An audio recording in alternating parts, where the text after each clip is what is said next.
Good morning, everyone. It's Drayton, the world's greatest kiting. Today is not a day off. It is a work day. And as I'm wrapping up this house, one of the last things we have the opportunity to do is to landscape the property. It's my favorite part of, my favorite parts of the project. But I'll show you from start what we're starting with and then what we're going to finish with, hopefully, for the day. Right here, we've got a big, huge dumpster. We're gonna scrape up this driveway. This gravel is pretty common in Florida. People put gravel in their front yards because there's just sand, not a lot of heavy soil, so weeds and things are easier to take care of. But this house had gravel and some grass. We're gonna scrape it all clean. We're gonna put new sod, new grass in, a new driveway, and some other things too. But that's what we're doing today. We're not going to get all that done today. I wish I could, but I'd probably be hired a lot more if I could get all that done in one day. But we're going to get as much done as we can, and hope you enjoy a little bit of work. That's right, enjoy a little bit of work before we do a little bit of play and fly a kite later.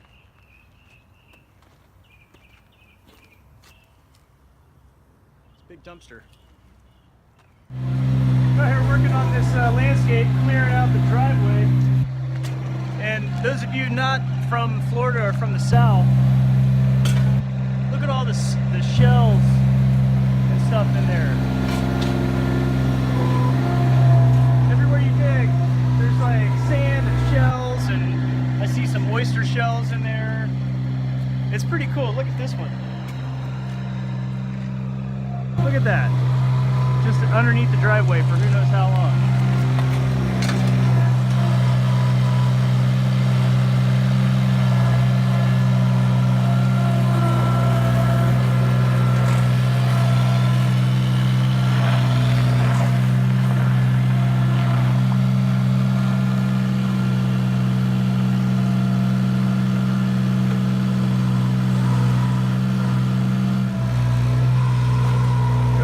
Sand. It's like a big giant sandbox. That's what all the lawns look like around here.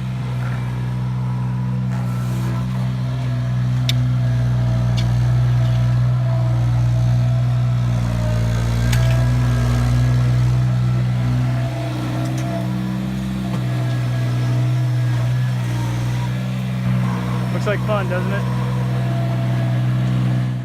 Well, friends, it has turned out to be quite the rainy day. And although we got a lot done on the job site, we're probably not going to get a lot of kite flying done this afternoon. And on top of all this, there is no wind today at all. However, I'd like to show you from my parking garage, where I park now on a daily basis, what the downtown looks like a little bit. You see that building right there? That is the building that I live in. Just got a new roof. It's pretty nice position there for living. And there's Central Avenue, beautiful downtown St. Petersburg. Behind me is the Priatech building. A lot of people call it the Priatech building. It is not pronounced Priatech, it's Priatech. The reason is because the owner of the company had a daughter named Priya. They named the company after her. So there you have it. So now you can call it by its proper name. And what will be the tallest building in St. Petersburg is right here behind me. That's a hotel right there, and then this is condo residences. You see the towers working away there. A lot of people working on this project. It's going to be 46 stories and will definitely take the place of tallest building in St. Petersburg. Anxious to see when that is going to be done. If you look off in the distance here, just past the building, you can't see Tampa today because it is pretty cloudy over there, but it is going to be a beautiful view from those bayfront windows. So just a little bit of aerial view of St. Petersburg for you. We're going to go inside and see what we can do with this rainy weather. Turns out it is just going to be raining all day long. Kitty, what do you think about this weather?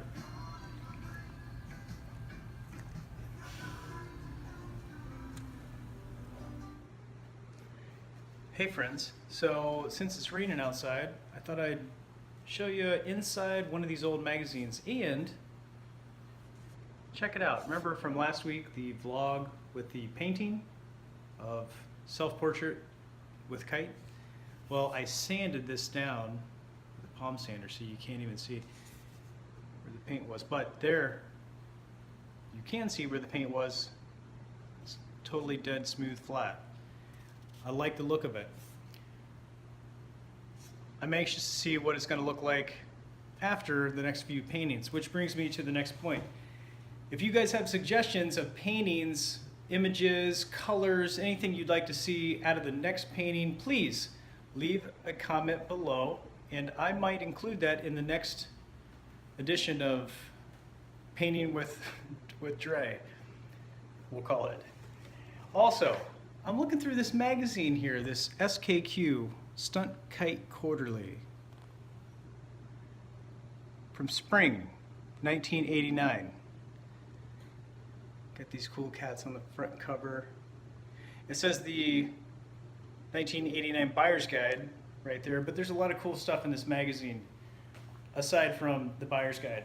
Really what it is a lot of reviews on the kites that were current at the time and some people talking about it, but there's a few articles in here that I think are worth checking out. This is one of them. Check this guy out. What this is a sweepstakes. You could win a 2-week vacation, 1 week in Hawaii, 1 week in Japan. And this guy who is having a really good time is telling you all about it. So if only we could travel back in time and enter this. This is really cool. You had to fly a kite, you had to do some stuff. Here's a kite competition.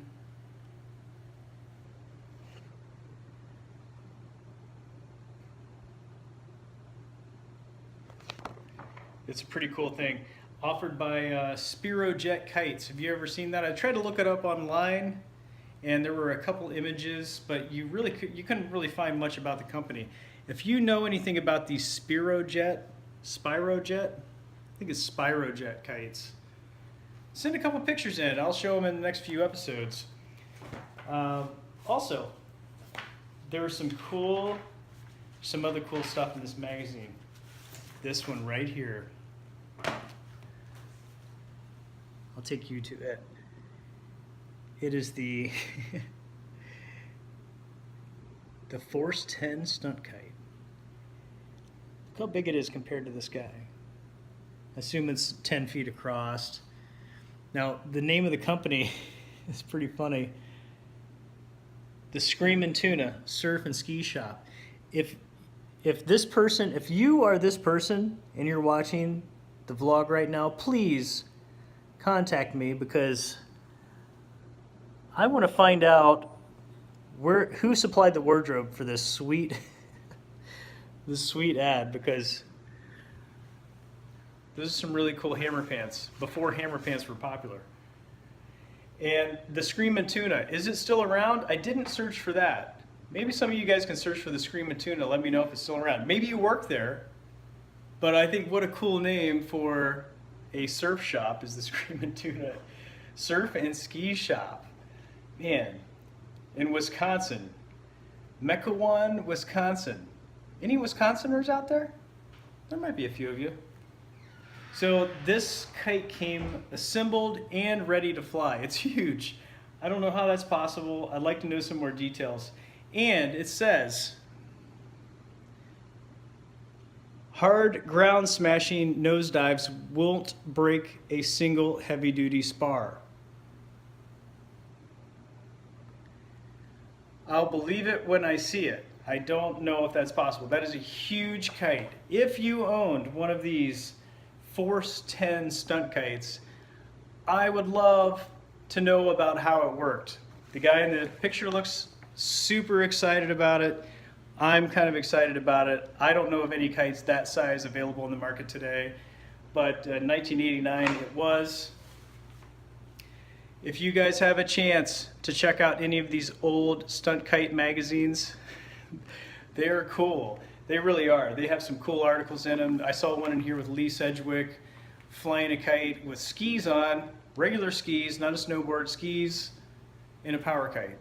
It's just him with a helmet on, having a good time, tied to a kite. Look just right here on the back. Just some cool images, a lot of cool colors. These 80s magazines are cool anyway. But tonight I couldn't get outside. It's raining. It's heavier and heavier as the night goes on. And at least I wanted to bring you something from the kiting world. And here it was. Don't forget, send me suggestions for whatever the painting is, the colors you like. I'll try to throw something together this week and get another painting out there. And remember, have a good night. I'll see you tomorrow. And happy flying.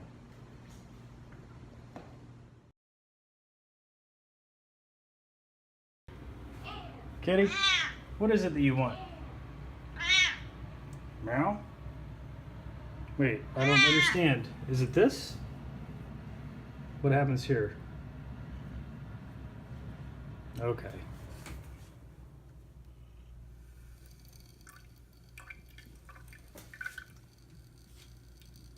You're welcome.